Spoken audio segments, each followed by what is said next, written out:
Hi hello ವೀಕ್ಷಕರೇ, welcome back to my YouTube channel. ಹೇಗಿದ್ದೀರಾ ಎಲ್ಲರೂ?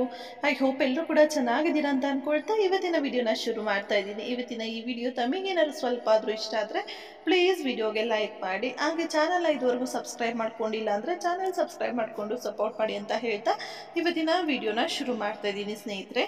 ಇವತ್ತು ನಾನು ಸ್ವಾಮಿ ವಿವೇಕಾನಂದ ಅವರ ಒಂದು ಮಾತನ್ನು ತಗೊಂಡಿದ್ದೀನಿ. ಇದು ತುಂಬ ಜನಗಳಿಗೆ ಆಲ್ಮೋಸ್ಟ್ ಎಲ್ರಿಗೂ ಕೂಡ ಅಪ್ಲೈ ಆಗುತ್ತೆ ಅಂತಲೇ ಹೇಳ್ಬೋದು. ಏನಂದರೆ, ಕಷ್ಟಗಳು ನಿನಗೆ ಎದುರಾದಷ್ಟು ನೀನು ಬಲಿಷ್ಠನಾಗುತ್ತೀಯ, ಹಾಗಾಗಿ ಕಷ್ಟಗಳನ್ನು ತುಂಬ ಹೃದಯದಿಂದ ಸ್ವಾಗತಿಸು ಅಂತ. ಎಷ್ಟು ಚೆನ್ನಾಗಿದೆ ಅಲ್ವಾ ಸ್ನೇಹಿತರೆ ಇದು? ಹಾಗೆ ಎಷ್ಟು ಅರ್ಥಗರ್ಭಿತವಾಗಿದೆ ನೋಡಿ. ನಾವು ಕಷ್ಟ ನಮಗೆ ಬಂತು ಅಂತ ಹೇಳಿ ದೂರ ಓಡೋದಾಗ ಖಂಡಿತವಾಗ್ಲೂ ನಮ್ಮಲ್ಲಿರುವಂತಹ ಶಕ್ತಿ ಏನು, ನಮ್ಮ ಯುಕ್ತಿ ಏನು ಅನ್ನೋದು ನಮಗೆ ಖಂಡಿತವಾಗ್ಲೂ ಅರ್ಥ ಆಗೋದಿಲ್ಲ. ಅದೇ ನಮಗೆ ಕಷ್ಟಗಳು ಬರ್ತಾ ಹೋದಷ್ಟು ನಮಗೆ ಗೊತ್ತಿಲ್ಲದಿರೋ ಒಂದು ಶಕ್ತಿ ನಮ್ಮಿಂದ ಆಚೆ ಬರುತ್ತೆ ಅಂತಲೇ ಹೇಳ್ಬೋದು ಸ್ನೇಹಿತರೆ. ಖಂಡಿತವಾಗ್ಲೂ ಇದು ನಿಮಗೂ ಕೂಡ ಒಂದಲ್ಲ ಒಂದು ಸಂದರ್ಭದಲ್ಲಿ ಅನುಭವ ಆಗಿರುತ್ತೆ ಸ್ನೇಹಿತರೆ. ಎಷ್ಟೋ ಸಮಯಗಳಲ್ಲಿ ನಾವು ಕೆಲವೊಂದಷ್ಟು ಕಷ್ಟಗಳು ಬಂದಾಗ ಇದು ನನ್ನಿಂದ ಎಲ್ಲ ಆಗುತ್ತೆ, ಬೇರೆಯವ್ರು ನನಗೆ ಸಹಾಯ ಮಾಡಬೇಕು ಅಂತ ಆಲ್ಮೋಸ್ಟ್ ಬೇರೆಯವ್ರಿಗೆ ಕಾಯ್ತಾ ಕುಳಿತಿರ್ತೀವಿ.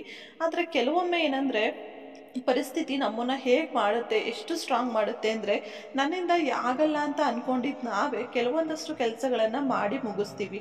ಅದು ಎಷ್ಟೇ ಕಷ್ಟ ಆಗಿರಬಹುದು, ನಮ್ಮ ಸಹಾಯಕ್ಕೆ ಯಾರೂ ಬರ್ತಿಲ್ಲ ಅಂತ ಗೊತ್ತಾದಾಗ ನಮ್ಮ ಮನಸ್ಸು ಇನ್ನೂ ನಮ್ಮನ್ನು ಗಟ್ಟಿಯಾಗಿ ಮಾಡುತ್ತೆ.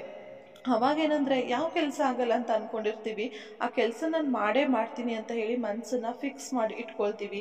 ಹಾಗೆ ನಮ್ಮ ಆಲೋಚನೆ ಕೂಡ ಅಷ್ಟೇ ತುಂಬಾ ಬದಲಾಗ್ತಾ ಹೋಗುತ್ತೆ ಸ್ನೇಹಿತರೆ. ನಾವು ಕಷ್ಟಗಳನ್ನು ನೋಡ್ತಾ ಹೋದಷ್ಟು ನಮ್ಮ ಆಲೋಚನೆಗಳು ತುಂಬ ರೀತಿಯಾಗಿ ಬದಲಾಗುತ್ತೆ. ಆದರೆ ಖಂಡಿತವಾಗ್ಲೂ ಅದು ಕೆಟ್ಟ ರೀತಿಯಲ್ಲಿ ಆಗದೆ ಇದ್ದರೆ ತುಂಬಾ ಒಳ್ಳೆಯದು. ಒಳ್ಳೆ ರೀತಿ ಬದಲಾವಣೆಗಳು ಹಾಗೆ ಒಳ್ಳೆ ರೀತಿಯ ಆಲೋಚನೆಗಳು ಬಂದಷ್ಟು ನಮ್ಮ ಮನಸ್ಸು ಕೂಡ ತುಂಬಾ ಶಾಂತ ರೀತಿಯಲ್ಲಿ ಇರುತ್ತೆ. ಹಾಗೆ ಆ ಟೈಮಲ್ಲಿ ನಾವು ತಗೊಳ್ಳುವಂತಹ ನಿರ್ಧಾರಗಳು ಕೂಡ ತುಂಬಾ ಚೆನ್ನಾಗಿರುತ್ತೆ. ಮುಂದೆ ನಮ್ಮ ಜೀವನದಲ್ಲಿ ಬರುವಂತಹ ಪರಿಸ್ಥಿತಿಗಳಿಗೆ ಅದು ಕೂಡ ಕಾರಣ ಆಗಿರಬಹುದು. ಹಾಗಾಗಿ ಆ ಒಂದು ಪರಿಸ್ಥಿತಿಯನ್ನು ನಾವು ಒಳ್ಳೆ ರೀತಿಯಾಗಿ ಮುಂದೆ ನಡೆಸ್ಕೊಂಡು ಹೋಗೋದು ತುಂಬಾ ಮುಖ್ಯ ಆಗುತ್ತೆ ಸ್ನೇಹಿತರೆ. ಇಷ್ಟು ಹೇಳ್ತಾ ಇವತ್ತಿನ ಈ ಒಂದು ವಿಡಿಯೋನ ನಾನು ಇಲ್ಲಿಗೆ ಮುಗಿಸ್ತಾ ಇದ್ದೀನಿ. ಇವತ್ತಿನ ವಿಡಿಯೋ ತಮಗೇನಾದ್ರು ಸ್ವಲ್ಪ ಆದರೂ ಇಷ್ಟ ಆಗಿದ್ರೆ ಸ್ನೇಹಿತರೆ ಪ್ಲೀಸ್ ವಿಡಿಯೋಗೆ ಲೈಕ್ ಮಾಡಿ. ಹಾಗೆ ಇದುವರೆಗೂ ನೀವು ನಮ್ಮ ಯೂಟ್ಯೂಬ್ ಚಾನಲ್ನ ಸಬ್ಸ್ಕ್ರೈಬ್ ಮಾಡ್ಕೊಂಡಿಲ್ಲ ಅಂದರೆ ಚಾನಲ್ನ ಸಬ್ಸ್ಕ್ರೈಬ್ ಮಾಡಿಕೊಂಡು ಸಪೋರ್ಟ್ ಮಾಡಿ ಅಂತ ಹೇಳ್ತಾ ಥ್ಯಾಂಕ್ ಯು ಫಾರ್ ವಾಚಿಂಗ್ ಸ್ನೇಹಿತರೆ. ಮತ್ತು ನೆಕ್ಸ್ಟ್ ವಿಡಿಯೋದಲ್ಲಿ ನಿಮ್ಮ ಮುಂದೆ ನಾನು ಸಿಗ್ತೀನಿ. ಟೇಕ್ ಕೇರ್, ಬಾಯ್.